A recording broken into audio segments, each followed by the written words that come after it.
Dear student, welcome back. Business ethics के अंदर जो आज हम टॉपिक पढ़ रहे हैं वो है कॉर्पोरेट गवर्नेंस।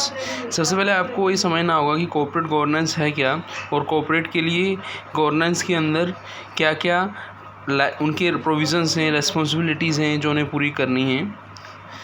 हम शुरुआत करते हैं कॉर्पोरेट गवर्नेंस की मीनिंग से। जो कॉर्पोरेट गवर्नेंस है वो एप्लीकेशन है किसका? बेस्ट मैनेजमेंट प्रैक्टिसेस का, कंप्लायंस ऑफ लॉ का, distribution of wealth and discharge of social responsibilities और sustain development of the all stakeholder. कि किसी भी ऑर्गेनाइजेशन के अंदर जो स्टेक होल्डर हैं उनके सस्टेन डेवलपमेंट के लिए बेस्ट मैनेजमेंट प्रैक्टिसेस को यूज़ करना, लॉज को कंप्लाइज करना और जो वेल्थ होती है उसका डिस्ट्रीब्यूशन या डिस्चार्ज करना सोशल रिस्पॉन्सिबिलिटी में, वो कॉर्पोरेट गवर्नेंस है। यदि हम कॉर्पोरेट गवर्नेंस को डिफ़ाइन करें तो कैथरवुड ने बोला है, corporate governance to most people means the way company manage its business in manner that accountable, responsible to some, usually shareholder in wide interpretation. Responsibility accountability is seen to be broader audience that also includes company stakeholders such as employee, supplier, customer, local community. कहने मतलब ये हुआ कि जो company के stake holder हैं, चाहे वो एम्प्लॉय हो, चाहे वो सप्लायर हो, चाहे वो कस्टमर हो, चाहे वो लोकल कम्युनिटी हो, उसके लिए जो भी बेस्ट मैनेजमेंट प्रैक्टिसेस का यूज़ करके, लॉ का कंप्लाइज करके और डिस्ट्रीब्यूशन ऑफ वेल्थ करके हमें अपनी जो कॉर्पोरेट की सोशल रिस्पॉन्सिबिलिटी है उसको हम क्या करते हैं, पूरी करते हैं। ये कॉर्पोरेट गवर्नेंस है। जो कैडबरी कमेटी है उन्होंने भी डिफाइन किया है, corporate governance is a system by which companies are directed, control, board of directors responsible for governance of their companies. की जो आपका कॉर्पोरेट गवर्नेंस है वो एक सिस्टम है जिसमें कंपनी डायरेक्टर और कंट्रोल होती हैं। जैसे हम बात करते हैं कि मैनेजमेंट अकाउंटेबल होता है बोर्ड को और बोर्ड अकाउंटेबल होता है शेयर होल्डर्स को। तो ये जो अकाउंटेबिलिटी है ये कॉर्पोरेट गवर्नेंस के अंदर देखने को मिलती है। ऐसे ही यदि हम फेयरनेस की बात करें तो जो शेयर होल्डर है उनके राइट्स को प्रोटेक्ट करना और ट्रांसपेरेंसी लाना। ट्रांसपेरेंसी इन द सेंस ये हुआ कि जो बिज़नेस के अंदर चल रहा है उससे जो स्टेक होल्डर हैं उन सबको पता होना चाहिए। हम अब बात करते हैं कि जो कॉर्पोरेट गवर्नेंस है उसके बेनिफिट क्या क्या हैं।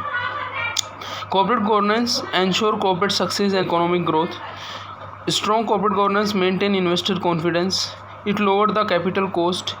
There is a positive impact on share price. It provides proper inducement to the owner as well as manager. Good corporate governance minimize wastage, corruption, risk and mismanagement. It help in brand formation and development. आपने देखा कि यदि आप corporate management की practice लाते हो organisation के अंदर तो कहीं ना कहीं वो आपकी सक्सेस और इकोनॉमिक ग्रोथ में तो हेल्प करता ही है। इन्वेस्टर के अंदर कॉन्फिडेंस भी बढ़ता है और जो कैपिटल कॉस्ट होती है वो भी क्या होती है, डिक्रीज़ होती है और शेयर के जो प्राइस होती हैं वो भी पॉजिटिवली इम्पैक्ट होके बढ़ने लगते हैं। तो ये जो हम प्रॉफिटेबिलिटी की जो मिलती है हमें वो कैसे मिलती है, हम कॉर्पोरेट गवर्नेंस के अंदर अकाउंटेबिलिटी, फेयरनेस, ट्रांसपेरेंसी लाते हैं जिससे मिनिमाइज वेस्टेज होता है, करप्शन का रिमूवल होता है, रिस्क और मैनेजमेंट भी कंट्रोल होते हैं, मिसमैनेजमेंट भी कंट्रोल होते हैं। तो कहने का मतलब ये हुआ कि कॉर्पोरेट गवर्नेंस कहीं ना कहीं हमारे बिजनेस की ग्रोथ में इम्पोर्टेंट रोल प्ले करता है।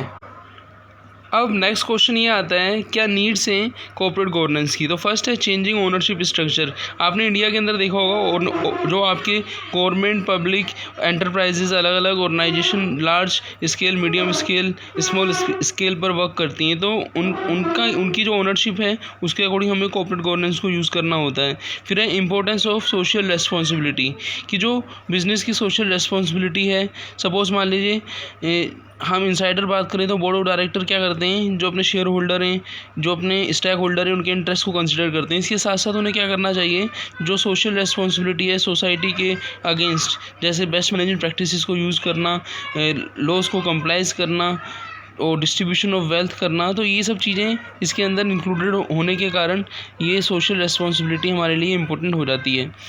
ग्रोइंग नंबर ऑफ स्कैम, आपने देखा होगा कि मिस मैनेजमेंट की वजह से कभी कभी कॉर्पोरेट कॉर्पोरेट्स के अंदर स्कैम हुए हैं, उन स्कैम को कम करने के लिए कॉर्पोरेट गवर्नेंस को लाया गया है, क्योंकि जो मिसमैनेजमेंट प्रैक्टिसेस हैं, जो miss appropriation of public money है, जो फ्रॉड्स हैं, करप्शन है, स्कैम्स हैं, वो सब कॉर्पोरेट गवर्नेंस के आने के बाद क्या हुए, रेगुलेट और कंट्रोल हुए हैं। फिर है indifference on the part of share holder. यहाँ पे हम जब पहले बात करते थे कि कॉर्पोरेट्स के अंदर खाली शेयर होल्डर की वेल्थ मैक्सिमाइजेशन पर ही ध्यान दिया जाता है, प्रॉफिट्स को हम बढ़ाने की सोचते हैं, सोसाइटी के ऊपर ध्यान नहीं देते। तो यहाँ पे जो शेयर होल्डर्स को कंसिडर करते हुए, शेयर होल्डर के इंटरेस्ट को कंसिडर करते हुए हमें सोसाइटी को भी बेनिफिट करने का एक न्यू कॉन्सेप्ट इंट्रोड्यूस्ड हुआ है। तो हमें शेयर होल्डर के साथ साथ सोसाइटी को भी कंसिडर करना होता है इसके अंदर। फिर हम बात करते हैं ग्लोबलाइजेशन। ग्लोबलाइजेशन के अंदर आपने देखा होगा कि अब ग्लोबल मार्केट हो गया है, फॉरेनर इन्वेस्टर, फॉरेनर कस्टमर भी हमारे साथ जुड़ गए और हम भी उनके साथ जुड़ गए हैं। तो कहीं ना कहीं उनके इंटरेस्ट को यदि हम सेव करेंगे तभी ग्लोबलाइजेशन सक्सेस होगा। तो ग्लोबलाइजेशन की नीड्स को भी पूरा करने के लिए कॉर्पोरेट गवर्नेंस ज़रूरी है। फिर है आपका take over and merger.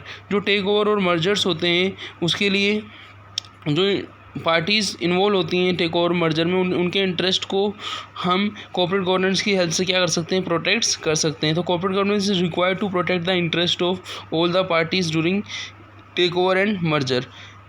Next and last जो पॉइंट है वो है SEBI has made corporate governance compulsory for certain companies. This is done to protect the interest of investor and the stakeholder. किसे सेबी भी क्या करता है, कॉर्पोरेट गवर्नेंस को कंपलसरी मानता है कंपनीज़ के लिए, क्योंकि इससे इन्वेस्टर और स्टेक होल्डर के इंटरेस्ट को सेविंग मिलती है, प्रोटेक्ट्स होते हैं उनके इंटरेस्ट। थैंक्स।